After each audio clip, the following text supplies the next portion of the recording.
Hello friends, Ami പെറ്റ്സിൻ്റെ പുതിയൊരു വീഡിയോയിലേക്ക് എല്ലാവർക്കും സ്വാഗതം. ഇന്നത്തെ വീഡിയോ നമ്മുടെ ബ്രോയിലർ കോഴി വളർത്തി എങ്ങനെ നല്ല വരുമാനം നേടാം എന്നുള്ളതിനെ കുറിച്ചുള്ളൊരു വീഡിയോ ആണ്.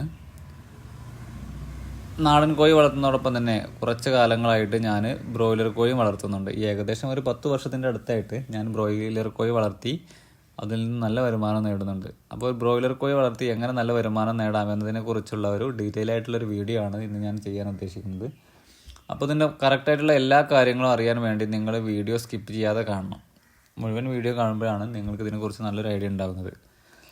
ബ്രോയിലർ കോഴി വളർത്തൽ 3 ഘട്ടങ്ങളിലാണ്. നമുക്ക് ബ്രോയിലർ കോഴികളെ കുഞ്ഞുങ്ങളെ നമുക്ക് ഷെഡിൽ ഇറക്കി കഴിഞ്ഞാൽ അതിൽ 3 ഘട്ടമായിട്ടാണ് നമുക്കത് ഏകദേശം വരുന്നത്. അതിൽ ഫസ്റ്റത്തെ ഘട്ടമാണ് ബ്രൂഡിങ്. ഇപ്പോൾ ഇതിൽ നിങ്ങൾ കാണുന്നത് പോലെ നമ്മൾ ബ്രൂഡിങ് ആണ് ഫസ്റ്റ് ചെയ്യേണ്ടത്. അതൊരു 500 കോഴിനെ ഒരു റൗണ്ടിൽ ഇടുന്ന രീതിയിലായിട്ട് നമുക്ക് സെറ്റ് ചെയ്യാം. ഇപ്പോൾ ഒരു 2000 കോഴിയാണ് നിങ്ങൾ വളർത്തുന്നതെങ്കിൽ ഇതുപോലത്തെ ഒരു 4 റൗണ്ടാണ് നമ്മൾ സെറ്റ് ചെയ്യേണ്ടത്. 4 റൗണ്ടിലായിട്ട് 500 കോഴികളെയാണ് നമ്മൾ വളർത്തേണ്ടത്. അതിലിതുപോലെ വെള്ളപ്പാത്രവും തീറ്റപ്പാത്രമൊക്കെ സെറ്റ് ചെയ്ത് ഏകദേശം ഒരു 1.5 അടി ഉയരത്തിൽ നമ്മുടെ ബൾബ് കത്തിച്ച് ചൂട് കൊടുത്ത് പിന്നെ ഒരു 10 ദിവസം നമ്മൾ ഈ ബ്രൂഡറിൽ നിർത്തണം. അത് ഡിപ്പെൻസ് ഓൺ ക്ലൈമറ്റ് ആണ്. കാലാവസ്ഥ തണുപ്പുള്ള കാലാവസ്ഥയാണെങ്കിൽ ഒരു 15 ദിവസം വരെയൊക്കെ നമ്മൾ ബ്രൂഡറിൽ നിർത്തേണ്ടി വരും.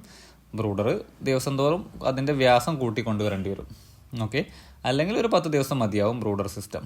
ഓക്കെ, ആ സമയത്താണ് നമുക്ക് ഇതിൽ കുറച്ച് പണി വരുന്നത്. 2 നേരം നമ്മൾ വെള്ളപ്പാത്രം കഴുകി വൃത്തിയാക്കി വെള്ളം മാറ്റി കൊടുക്കണം, തീറ്റ മാറ്റി കൊടുക്കണം. പിന്നെ നമ്മൾ ആ ബ്രൂഡറിൽ വിരിച്ചിരിക്കുന്ന ചകിരിപ്പൊടിയാണ് ഞാനിവിടെ വിരിക്കാറ്. അതൊക്കെ ഒന്ന് ഇളക്കി കൊടുത്ത് ഒന്ന് ക്ലിയർ ആക്കി കൊടുക്കണം. ഇത്രയും ഒരു കുറച്ച് പണി ഉണ്ടാവും ഈ ഒരു ഏജിൽ. അതായത് ബ്രൂഡറിൽ നിർത്തുന്ന സമയത്ത് നമുക്ക് കുറച്ച് വർക്ക് ഉണ്ടാവും. പക്ഷെ ബ്രൂഡറിൽ വിട്ട് കഴിഞ്ഞാൽ കമ്പാരിറ്റീവ്ലി നമുക്ക് പിന്നെ വർക്ക് കുറവാണ്. ഇപ്പോൾ ഒരു 2000 കോഴിയുടെ ഷെഡൊക്കെ നമുക്ക് സുഖസുന്ദരമായിട്ട് ഒരാൾക്ക് തന്നെ നോക്കി നടത്താൻ പറ്റും. നമ്മൾ എന്ത് ജോലിയാണോ ചെയ്യുന്നത് അതിൻ്റെ കൂടെ തന്നെ നമുക്കൊരു സെക്കൻഡറി ഇൻകമായിട്ട് കൊണ്ട് നടത്താൻ പറ്റിയ നല്ലൊരു ബിസിനസ് തന്നെയാണ് പൗൾട്രി ഫാമിങ്. ഞാനിപ്പോൾ ഒരു 10 വർഷത്തോളമായി ഞാനത് ചെയ്യുന്നുണ്ട്. അപ്പോൾ എനിക്കിത് കുഴപ്പമില്ലാത്ത വരുമാനം ഇതിൽ നിന്ന് കിട്ടുന്നുണ്ട്. ഇപ്പോൾ ഞാൻ 2000 കോഴിയാണ് ഇപ്പോൾ ചെയ്തുകൊണ്ടിരിക്കുന്നത്. ഇത് നമ്മൾ എക്സ്പാൻഡ് ചെയ്തിട്ട് ഒരു 7500 കോഴിയിലേക്കുള്ളൊരു ഫാമിൻ്റെ ഷെഡിൻ്റെ വർക്ക് നമുക്ക് നടക്കുന്നുണ്ട്. അപ്പോൾ നമുക്ക് എല്ലാവർക്കും ഇത് ചെയ്യാൻ പറ്റും. അതായത് നമ്മൾ താമസിക്കുന്നിടത്താണെങ്കിൽ കുറച്ച് ഒഴിഞ്ഞ സ്ഥലം വേണം. ഒരു 1000 കോഴി വളർത്തണമെങ്കിൽ 1000 സ്ക്വയർ ഫീറ്റിൻ്റെ ഷെഡാണ് നമുക്ക് വേണ്ടത്. അപ്പോൾ ഒരു 2000 കോഴിയാണെങ്കിൽ 2000 സ്ക്വയർ ഫീറ്റ്, അങ്ങനെ നമ്മുടെ എത്ര കോഴിയാണോ വളർത്തുന്നത് അത്രയും സ്ക്വയർ ഫീറ്റിൻ്റെ ഷെഡാണ് നമ്മൾ ആദ്യമായിട്ട് നമ്മൾ ചെയ്യേണ്ടത്. പിന്നെ ഞാൻ ചെയ്യുന്നത് ഇൻറ്റഗ്രേഷൻ രീതിയിലാണ്. അതായത് കമ്മീഷൻ വർക്കാണ്. കമ്പനികളൊക്കെ നമുക്ക് വേണ്ട കോഴിക്കുഞ്ഞുങ്ങളെയും മെഡിസിനും വാക്സിനും എല്ലാം അവർ എത്തിച്ചു തരും. പിന്നെ അവർ വന്നിട്ട് അവരുടെ സൂപ്പർവൈസർ വന്നിട്ട് എല്ലാ ദിവസവും വന്ന് ചെക്ക് ചെയ്യുകയും ചെയ്യും. ഇപ്പോൾ എന്തെങ്കിലും പ്രശ്നം ഉണ്ടെങ്കിൽ അവർ പെട്ടെന്ന് കണ്ടെത്തി മെഡിസിനൊക്കെ അവർ കൊടുത്ത് ആ പ്രശ്നങ്ങളൊക്കെ സോൾവ് ചെയ്ത് നല്ല രീതിയിൽ തന്നെ നമുക്ക് അതുകൊണ്ട് വളർത്തിയെടുക്കാനും പറ്റുന്നുണ്ട്. ഇൻറ്റഗ്രേഷൻ രീതിയിലാകുമ്പോൾ നമുക്ക് റിസ്ക് ഒന്നുമില്ല. നമ്മൾ ഷെഡ് കത്തി കഴിഞ്ഞാൽ ഷെഡ് ഫുൾ സെറ്റപ്പാക്കി കഴിഞ്ഞാൽ അവർ കുഞ്ഞുങ്ങളെയും ഫീഡും മെഡിസിനൊക്കെ നമുക്ക് എത്തിച്ചു തരും. പിന്നെ ബാക്കിയുള്ള കാര്യങ്ങൾ നമ്മൾ കറക്റ്റായി ചെയ്താൽ മതി. നമ്മൾ സ്വന്തമായിട്ട് ചെയ്യുകയാണെങ്കിൽ നമുക്ക് നല്ല മുതൽ മുടക്കുണ്ടാവും. ഏകദേശം ഒരു 1000 കോഴി വളർത്തണമെങ്കിൽ തന്നെ നമുക്ക് ഏകദേശം 2 ലക്ഷം റുപ്യൻ്റെ മേലെ ചിലവ് വരും. എന്നിട്ട് പിന്നെ കോഴി മാർക്കറ്റ് ചെയ്യുന്ന സമയത്ത് കോഴിയുടെ മാർക്കറ്റ് വില എങ്ങനെയാണോ അതിനനുസരിച്ചായിരിക്കും നമുക്ക് ലാഭം കിട്ടുക. ചിലപ്പോൾ നമുക്ക് നല്ല പ്രോഫിറ്റ് കിട്ടും, ചിലപ്പോൾ നമുക്ക് നഷ്ടമാവാം. പക്ഷേ ഇൻറ്റഗ്രേഷൻ രീതിയിലാവുമ്പോൾ നമുക്ക് എന്തായാലും ഒരു കമ്മീഷൻ ബേസിലാണ് ഇത് നടന്നുകൊണ്ടിരിക്കുന്നത്. അതായത് കിലോയ്ക്ക് 7 രൂപയാണ് ഇപ്പോഴത്തെ കമ്മീഷൻ റേറ്റ്. ചിലയിടത്തൊക്കെ 7 രൂപ 8 രൂപ അങ്ങനെയൊക്കെ കിട്ടുന്നുണ്ട്. പക്ഷേ നമ്മൾ ഈ ഏരിയയിലൊക്കെ 7 രൂപയൊക്കെയാണ് കമ്മീഷൻ റേറ്റ് ആയിട്ട് കിട്ടുന്നത്. 1 കിലോ കോഴിക്ക് നമ്മൾ വളർത്തി വലുതാക്കി കൊടുത്താൽ നമുക്ക് ഏകദേശം 1 കിലോ കോഴിക്ക് 7 രൂപ കമ്മീഷൻ കിട്ടും. അപ്പോൾ ഞാനിവിടെ വളർത്തുന്നത് 2000 കോഴിയാണ്. 2000 കോഴി വളർത്തി കഴിഞ്ഞാൽ നമുക്ക് എത്ര രൂപ കമ്മീഷൻ കിട്ടും അതിൻ്റെ കണക്കും കാര്യങ്ങളൊക്കെ ഞാനിതിൻ്റെ വീഡിയോയുടെ അവസാനം നമ്മൾ പറയുന്നുണ്ടാവും. അപ്പോൾ നിങ്ങളതൊന്ന് വീഡിയോ സ്കിപ്പ് ചെയ്യാതെ മുഴുവനായിട്ടൊന്ന് കാണുക. ഇപ്പോൾ ഞാൻ പറഞ്ഞത് ബ്രൂഡറിലായിരിക്കുന്ന സമയത്ത് മാത്രമേ നമുക്ക് കുറച്ച് വർക്ക്, അല്ലാത്ത സമയത്തൊക്കെ നമുക്ക് ഡെയിലി ഇപ്പോൾ 2000 കോഴിയാണെങ്കിൽ 1 മണിക്കൂറിൻ്റെ പണി മാത്രമേ ഉണ്ടാവുള്ളൂ. മോർണിംഗിൽ 1 മണിക്കൂർ പണി ചെയ്ത് കഴിഞ്ഞാൽ വൈകുന്നേരം നമ്മൾ ജസ്റ്റ് ഒന്ന് ചെന്ന് നോക്കിയാൽ മതി. എന്തെങ്കിലും ഇഷ്യൂസ് ഉണ്ടോ എന്നുള്ളതൊക്കെ ഒന്ന് ചെക്ക് ചെയ്ത് നോക്കുക. പ്രോബ്ലംസ് ഒന്നും ഇല്ലെങ്കിൽ നമുക്ക് അത് നോക്കിയിട്ട് ഇങ്ങോട്ട് തിരിച്ചു പോരാം. അവിടെ ആ സമയത്ത് കാര്യമായിട്ട് പണിയൊന്നുമില്ല. വെള്ളപ്പാത്രത്തിലൊക്കെ എന്തെങ്കിലും ചളിയോ പൊടിയോ കാര്യങ്ങളൊക്കെ കയറിയിട്ടുണ്ടെങ്കിൽ അതൊന്ന് ക്ലീനായി കൊടുക്കുക. പിന്നെ തീറ്റ നമ്മൾ രാവിലെ ഫീഡറിൽ നമ്മൾ നിറച്ച് വെച്ചിട്ടുണ്ടാവും. ഇപ്പോൾ ഏകദേശം രാവിലെ നിറച്ച് വെച്ചാൽ പിറ്റേന്ന് രാവിലെ വരെ അതുണ്ടാവും. ആ സമയത്ത് നമുക്ക് പണി കുറവാണ്. നമുക്ക് ഈ ബ്രൂഡറിലാണ് സമയത്ത് മാത്രമാണ് കുറച്ച് വർക്കുള്ളത്. ആ സമയത്ത് നമ്മളൊന്ന് കറക്റ്റായിട്ട് ശ്രദ്ധിച്ച് പോയി കഴിഞ്ഞാൽ പിന്നെ കോഴികൾക്ക് അസുഖങ്ങളൊക്കെ വരാനുള്ള ചാൻസൊക്കെ വളരെ കുറവായിരിക്കും. മെയിൻലി വെറ്റകൾക്ക് വരുന്നൊരു പ്രശ്നമാണ് കഫക്കെട്ട്. ചുമ. ഇത് വന്നു കഴിഞ്ഞാൽ വെയിറ്റ് കുറയും, മോർട്ടാലിറ്റി റേറ്റും കൂടും. അപ്പോൾ അത് വരാതെ നോക്കണമെങ്കിൽ നമ്മൾ ഈ ബ്രൂഡർ സിസ്റ്റത്തിൽ തന്നെ നന്നായിട്ട് ക്ലിയർ ആയിട്ട് നോക്കിക്കൊണ്ടിരിക്കണം. ബ്രൂഡർ സിസ്റ്റത്തിലാണ് ഇതിൻ്റെ ഒരു കറക്റ്റായിട്ടുള്ള കോഴിയുടെ വളർച്ചയും കാര്യങ്ങളൊക്കെ തീരുമാനിക്കുന്നത്. ബ്രൂഡർ നമ്മൾ എത്രത്തോളം നന്നായിട്ട് കൊണ്ടുപോയോ അതിനെ ബേസ്ഡ് ആയിരിക്കും. പിന്നെ നമ്മൾ ബ്രൂഡറിന് വിട്ട് കഴിഞ്ഞാൽ പിന്നെ നമ്മൾ ഷെഡ് പാർട്ടായിട്ട് തിരിക്കും. ഫസ്റ്റ് ഷെഡിൻ്റെ ഒരു ഹാഫ് പോർഷനിൽ മാത്രമായിരിക്കും നമ്മൾ കോഴിക്കുഞ്ഞുങ്ങളെ വിടുന്നത്. ആ സമയത്ത് നമ്മൾ പകുതിയിൽ ഒരു തകര ഷീറ്റ് വെച്ചിട്ട് ബ്ലോക്ക് ആക്കും. അതിനുശേഷം അത്രയും ഏരിയയിൽ ഫീഡർ തൂക്കി കൊടുക്കും, ഡ്രിങ്കറും സെറ്റാക്കിയിട്ട് അതിൽ നിന്ന് കോഴികൾക്ക് ഓട്ടോമാറ്റിക് വെള്ളം വന്നുകൊണ്ടിരിക്കുന്നുണ്ടാവും. ഫീഡറിൽ നമ്മൾ രാവിലെ തീറ്റ ഫില്ലാക്കി വെച്ച് കഴിഞ്ഞാൽ പിന്നെ പിറ്റേന്ന് ദിവസം രാവിലെ വരെ നമുക്ക് അതിൽ നിന്ന് ഓട്ടോമാറ്റിക്കലായി അവർ തിന്നതിനനുസരിച്ച് തീറ്റ അങ്ങനെ വന്നുകൊണ്ടിരിക്കും. അപ്പോൾ ആ കാര്യത്തിലൊക്കെ നമുക്ക് റിസ്ക് വളരെ കുറവാണ്. ഒരു 5000 കോഴിയുടെ ഷെഡൊക്കെ നമുക്ക് ഉണ്ടാക്കാൻ പറ്റുകയാണെങ്കിൽ നമുക്ക് ഏകദേശം എല്ലാം ചിലവും കഴിഞ്ഞ് ഒരു 50,000-60,000 രൂപയൊക്കെ നമുക്ക് കമ്മീഷനായിട്ട് കിട്ടും. ഒരു 5000 കോഴിൻ്റെ ഷെഡ് വരെ നമുക്ക് ഒരാൾക്ക് ഒറ്റയ്ക്ക് നോക്കി കൊണ്ട് നടത്താൻ പറ്റും.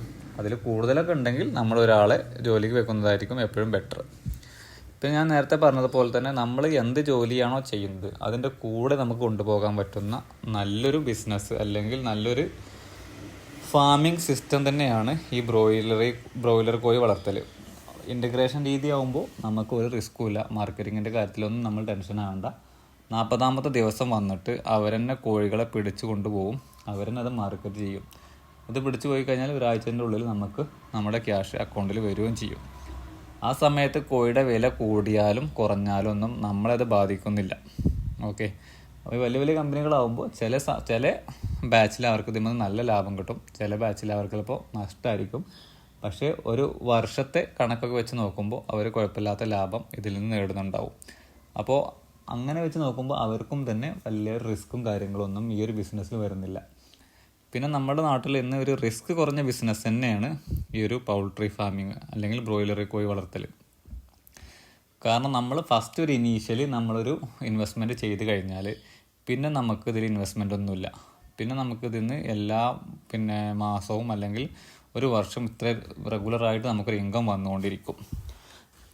നമ്മൾ ചെയ്യുന്ന സമയത്ത് തന്നെ നല്ല സേഫ്റ്റി ആയിട്ട് ഷെഡ് സെറ്റ് ചെയ്ത് കഴിഞ്ഞാൽ പിന്നെ നമുക്കതിലേക്ക് തിരിഞ്ഞു നോക്കേണ്ട ആവശ്യം ഉണ്ടാവില്ല. ഇതിൻ്റെ സൈഡ് കൊടുക്കുന്ന മെഷ്, അതേപോലെ മേലെ കൊടുക്കുന്ന ഷീറ്റ്, പിന്നെ പാത്രങ്ങളെല്ലാം തന്നെ ക്വാളിറ്റി കൂടിയ സംഭവങ്ങളൊക്കെ വെച്ച് ചെയ്ത് കഴിഞ്ഞാൽ നമുക്ക് പിന്നെ ഒരു ഇനീഷ്യൽ ഇൻവെസ്റ്റ്മെൻറ്റ് ചെയ്ത് കഴിഞ്ഞാൽ പിന്നെ നമുക്ക് അതിൽ നിന്ന് പ്രോഫിറ്റ് എടുത്താൽ മാത്രം മതിയാവും. ഇനീഷ്യലി നമ്മളൊരു ഇൻവെസ്റ്റ്മെൻറ്റ് ചെയ്ത് കഴിഞ്ഞാൽ പിന്നെ നമുക്ക് കോഴി ഇറക്കുന്ന സമയത്ത് ചെറിയ ചെറിയ ചിലവുകളെ വരുന്നുള്ളൂ. അതിൽ ഉദാഹരണം ഇപ്പോൾ ഒന്ന് പറയുകയാണെങ്കിൽ ഇതിലെ ഷെഡിൽ നമ്മൾ വിരിക്കുന്ന ചകിരിച്ചോറാണ്, ചകിരിപ്പൊടി.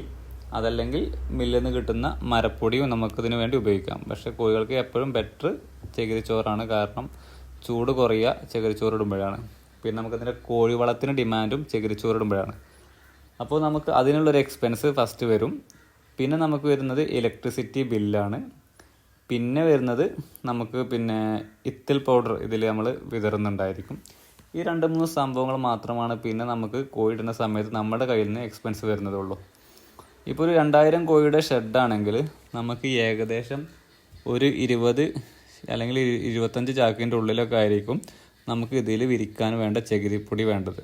അതുപോലെ ചാക്കിനൊരു 200 രൂപയാണ് ഇപ്പോഴത്തെ റേറ്റ്. അതാണെങ്കിൽ ഒരു 4000, ഒരു 4000 സംതിങ് നമുക്ക് ഫസ്റ്റ് അതൊരു ഇനീഷ്യൽ കോസ്റ്റ് വരുന്നുണ്ട്. പിന്നെ വരുന്നത് ഇലക്ട്രിസിറ്റി ബില്ലാണ്. പിന്നെ ഞാൻ പറഞ്ഞതല്ലോ നമ്മളിതിൽ കുമ്മായപ്പൊടി വിതറുന്നുണ്ടെന്നില്ല, അതും ആണ് വരുന്ന എക്സ്പെൻസ്. നമ്മൾ ചകിരിപ്പൊടി ഇതിൽ വിതറുമ്പോൾ നമുക്ക് കോഴി പിടിച്ച് കഴിഞ്ഞാൽ പിന്നെ നമുക്ക് കോഴിവളം നമുക്ക് ഇതിൽ നിന്ന് കിട്ടുന്നുണ്ടാവും. ഒരു 2000 കോഴിയുടെ ഷെഡിൽ നിന്ന് ഏകദേശം ഒരു 60 ചാക്കൊക്കെ കോഴിവളം നമുക്ക് കിട്ടും. ആ 60 ചാക്ക് കോഴിവളം വിറ്റ് കഴിഞ്ഞാൽ നമുക്ക് ഏകദേശം ഒരു 3000 രൂപ അതിലൂടെ നമുക്ക് നേടാൻ കഴിയും. അപ്പോൾ നമുക്ക് ഒരു 20-22 ചാക്കൊക്കെയാണ് ചകിരിപ്പൊടി വരിക. അതിൻ്റെ എക്സ്പെൻസ് നമുക്ക് ഇതിലൂടെ തന്നെ മീറ്റ് ചെയ്യാൻ കഴിയും. പിന്നെ വരുന്നത് നമുക്ക് ഇലക്ട്രിസിറ്റി ബില്ലാണ്. അത് ഡിപ്പെൻസാണ്, ഓരോ ക്ലൈമറ്റിനനുസരിച്ചും പിന്നെ ഓരോ ഏരിയക്കനുസരിച്ചൊക്കെ വ്യത്യാസം വരും. എങ്കിൽ പോലും അത് നമുക്കൊരു 1000-1500 രൂപേൻ്റെ ഉള്ളിലായിരിക്കും ഒരു കറണ്ട് ബില്ലായിട്ട് നമുക്ക് വരുന്നത്. പിന്നെ ഇവർ കൊണ്ടുവരുന്ന ഫീഡിൻ്റെ ചാക്ക് നമുക്ക് വിൽക്കാൻ പറ്റും, കാലിച്ചാക്ക്. അതിനൊരു ചാക്കിന് ഏകദേശം 10 രൂപ റേറ്റിൽ നമുക്കിവിടെ കിട്ടുന്നുണ്ടാവും. അപ്പോൾ ഒരു 2000 കോഴിയുടെ ഷെഡിൽ ഏകദേശം ഒരു 150 ചാക്കൊക്കെ നമുക്ക് അങ്ങനെ സെയിൽ ചെയ്യാൻ കഴിയും. അപ്പോൾ ഒരു 1500 രൂപ നമുക്ക് ചാക്ക് വിൽക്കുന്നതിലൂടെ നമുക്ക് കിട്ടും. അപ്പോൾ പിന്നെ കോഴി ഇറക്കുമ്പോൾ വരുന്ന എക്സ്പെൻസ് നമുക്ക് ആ രീതിയിൽ മീറ്റ് ചെയ്യാൻ കഴിയും. അതായത് കോഴിവളം വിൽക്കാൻ കഴിയും, പിന്നെ ചാക്ക് വിറ്റിട്ട് ഏകദേശം ഇലക്ട്രിസിറ്റി ബില്ലിന് പിന്നെ സമാനമായ ഒരു എമൗണ്ട് നമുക്ക് അതിലൂടെ നേടിയെടുക്കാൻ കഴിയും. അപ്പോൾ അങ്ങനെ ചെയ്യുന്ന സമയത്ത് നമുക്ക് ഇനീഷ്യലി വരുന്ന ഒരു ഇൻവെസ്റ്റ്മെൻറ്റ് തന്നെ ഉള്ളൂ ഇതിൽ വരുന്നുള്ളൂ. അതിന് ശേഷം നമുക്ക് കാര്യമായിട്ടുള്ള ഇൻവെസ്റ്റ്മെൻ്റ് ഒന്നും വരുന്നില്ല. പിന്നെ കോഴിവളത്തിനൊക്കെ നല്ല ഡിമാൻഡുള്ള ഏരിയ ഒക്കെ ആണെങ്കിൽ 70 രൂപക്കും 80 രൂപയ്ക്കും 100 രൂപക്കൊക്കെ വിൽക്കുന്ന ആളുകളുണ്ട്. ചില സ്ഥലത്ത് 50 രൂപയിൽ കുറച്ചും വിൽക്കുന്നവരുണ്ട്. അതൊക്കെ നമ്മുടെ ഒരു മാർക്കറ്റിംഗ് രീതി പോലെ ഇരിക്കും. പിന്നെ നമ്മൾ കൃഷി ചെയ്യുന്ന ഏരിയ പോലെ ഇരിക്കും. പിന്നെ ഇൻ്റഗ്രേഷൻ രീതിയിലാവുമ്പോൾ പിന്നെ ഇപ്പോൾ നമ്മളത് ചെയ്യാൻ ഉദ്ദേശിക്കുന്നുണ്ടെങ്കിൽ നമ്മുടെ ഏരിയയിൽ നല്ല കമ്പനികൾ കണ്ടെത്തി അവർക്ക് കൊടുക്കണം. കാരണം ചില കമ്പനികളുടെ കയ്യിൽ നിന്നൊക്കെ ക്യാഷൊക്കെ കിട്ടാൻ ബുദ്ധിമുട്ടാണ്. അപ്പോൾ നമ്മൾ ഫസ്റ്റ് തന്നെ ചെയ്യുന്ന സമയത്ത് തന്നെ കമ്പനികളുടെ ഒരു പിന്നെ വിശ്വാസത നമ്മൾ നേടിയെടുക്കണം. അത് നമ്മൾ മുന്നേ ചെയ്ത ആളുകളൊക്കെ ഉണ്ടെങ്കിൽ അവരോടൊക്കെ അന്വേഷിച്ചിട്ട് അതിന് ശേഷമാണ് ചെയ്യാൻ. ഇപ്പോൾ ബ്രൂഡിങ് സിസ്റ്റം ഒക്കെ കഴിഞ്ഞ് കഴിഞ്ഞാൽ നമ്മൾ പിന്നെ അതുപോലെ കോഴികളെ തുറന്ന് വിടുകയാണ് ചെയ്യുന്നത്, കണ്ടല്ലോ.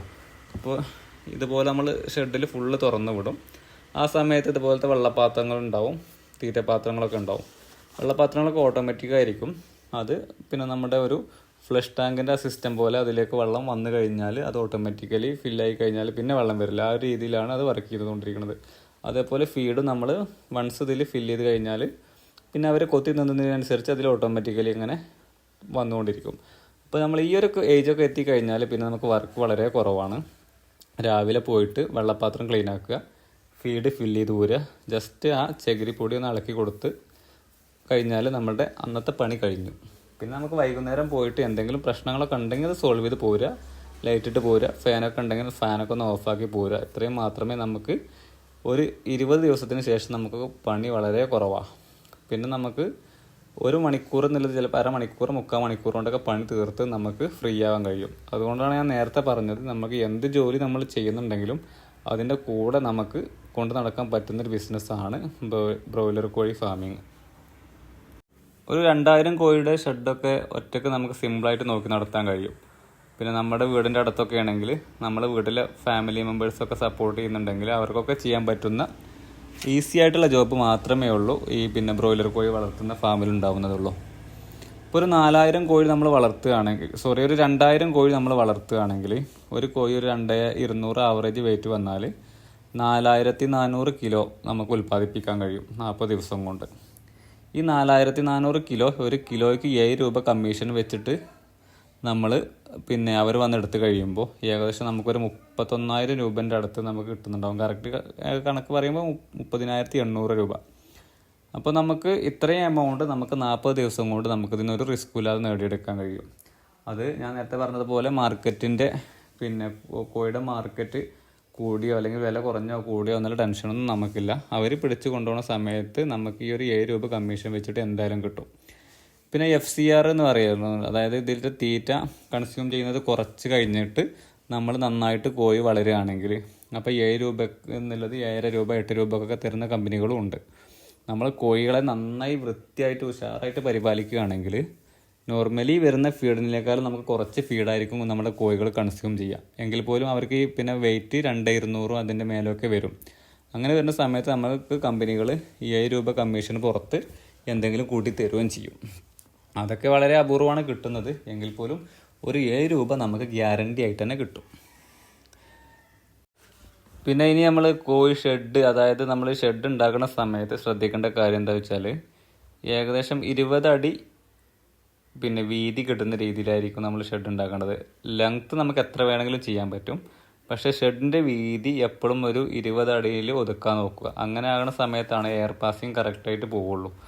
നമ്മൾ ഷെഡ് വീതി കൂടിക്കഴിഞ്ഞാൽ എയർ പാസിങ് കുറവായിരിക്കും, കോഴികൾക്ക് അസുഖങ്ങളൊക്കെ വരാനുള്ള ചാൻസ് കൂടുതലായിരിക്കും. ഇതാണ് നമ്മൾ ഷെഡ് കെട്ടുന്ന സമയത്ത് നമ്മൾ പിന്നെ ശ്രദ്ധിക്കേണ്ട മെയിനായിട്ടുള്ള കാര്യം. ബാക്കിയുള്ള പിന്നെ ലെങ്ത്ത് ഞാൻ നേരത്തെ പറഞ്ഞതുപോലെ എത്ര വേണമെങ്കിലും നമുക്ക് നീട്ടിയെടുക്കാൻ കഴിയും, അതിന് നമുക്ക് കുഴപ്പമില്ല. പക്ഷേ എപ്പോഴും ഈ വീതി ഒരു 20 അടിക്കുള്ളിൽ തന്നെ ക്രമീകരിക്കാൻ നമ്മൾ ശ്രദ്ധിക്കണം. പിന്നെ 2 വരി, ഒരു വരി തീറ്റപാത്രവും അതിൻ്റെ അടിയിൽ ഒരു വരി വെള്ളപ്പാത്രവുമായിട്ട് 2 വരിയായിട്ട് നമ്മൾ അതും സെറ്റ് ചെയ്യണം. ഇത്രയും കാര്യങ്ങളൊക്കെയാണ് നമ്മൾ ഷെഡിൻ്റെ കാര്യത്തിൽ ശ്രദ്ധിക്കേണ്ടത്. പിന്നെ ഈ വീഡിയോ നിങ്ങൾ കണ്ടു കഴിഞ്ഞിട്ട് എന്തെങ്കിലും ഇതിൻ്റെ സംശയങ്ങളോ കാര്യങ്ങളോ ഒക്കെ ഉണ്ടെങ്കിൽ ഞാൻ എൻ്റെ നമ്പർ ഡിസ്ക്രിപ്ഷനിൽ കൊടുക്കുന്നുണ്ട്. പിന്നെ അതുപോലെ സ്ക്രീനിലും ഞാൻ നമ്പർ കൊടുക്കുന്നുണ്ട്. ഇതിനെക്കുറിച്ച് ഡീറ്റെയിൽ ആയിട്ട് എന്തെങ്കിലും അറിയാൻ താല്പര്യം ഉണ്ടെങ്കിൽ നിങ്ങൾ എനിക്ക് വാട്സപ്പിൽ മെസ്സേജ് അയച്ചാൽ മതി. എനിക്കറിയുന്ന കാര്യങ്ങളൊക്കെ നിങ്ങൾക്ക് പറഞ്ഞു തന്ന് ഞാൻ നിങ്ങളെ ഹെൽപ്പ് ചെയ്യാം. അപ്പോൾ നിങ്ങൾ എന്തെങ്കിലും ജോലി ചെയ്യുന്ന ഒരാളാണെങ്കിൽ അതിൻ്റെ കൂടെ നിങ്ങൾക്കൊരു പാസീവ് ഇൻകം, ഒരു സെക്കൻഡറി ഇൻകം നേടിയെടുക്കാൻ താല്പര്യമുള്ളവരാണെങ്കിൽ നിങ്ങൾക്ക് തീർച്ചയായിട്ടും ചെയ്യാൻ പറ്റുന്ന ഒരു ബിസിനസ് തന്നെയാണ് പോൾട്രി ഫാമിങ്. അപ്പോൾ ഞാനൊരു പ്രൈവറ്റ് ബാങ്കിൽ വർക്ക് ചെയ്യുന്ന ഒരാളാണ്. ഞാൻ ഇതിൻ്റെ ഒപ്പം തന്നെ ആയിട്ട് ചെയ്യുന്നൊരു ജോലിയാണ് കുറേ വർഷങ്ങളായിട്ട്. അപ്പോൾ എനിക്കിതിലൂടെ ഒരു കുഴപ്പമില്ലാത്ത വരുമാനം കണ്ടെത്താനും കഴിയുന്നുണ്ട്. പിന്നെ എന്നാൽ എനിക്ക് എൻ്റെ ജോലിക്ക് തടസ്സങ്ങളോ കാര്യങ്ങളോ ഒന്നും ബുദ്ധിമുട്ടൊന്നും ഇല്ലാതെ തന്നെ ഇത് മുന്നോട്ട് പോകാനും കഴിയുന്നുണ്ട്. അപ്പോൾ നിങ്ങൾക്ക് എന്തെങ്കിലും സംശയം ഉണ്ടെങ്കിൽ നിങ്ങളെനിക്ക് മെസ്സേജ് ചെയ്യാം. അപ്പോൾ പുതിയൊരു വീഡിയോയുമായിട്ട് വീണ്ടും കാണാം. താങ്ക്